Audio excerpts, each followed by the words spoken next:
So guys, for today's video, tuturuan ko kayo kung paano kumita dito kay Escape Master ng build token. So dito to kay Xworld. Sa mga wala pang account, gawa na kayo guys. Okay, so medyo mahaba pa naman ng oras, so pwede pa akong lumabas para maipakita ko kung saan banda ito makikita. So dito lang yan mismo sa pinakaibaba sa PVP, hanapin nyo lang yan. Tapos ayan, Escape Master, click nyo lang yan and magdadirect tayo sa laro. Magta-try tayo guys para makita nyo kung paano laruin.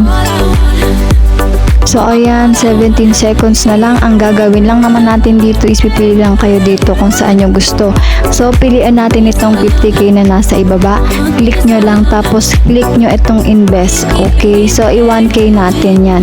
So ganyan lang. Kapag merong nakalagay na 1k, i-invest build mo na. Wait mo na lang guys na maka-earn tayo.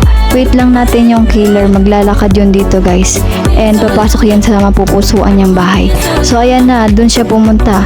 So meaning to say, kikita tayo dyan ng build token dahil panalo tayo. Ayan, so yung 1k natin, naka-earn tayo ng 133 build. So magkano kaya yan? So back muna natin para makita natin kung magkano. Ayan, punta tayo dito sa my wallet. And ulit tayo sa trade. Tignan natin kung magkano yung 133 build. Ayan, so sell.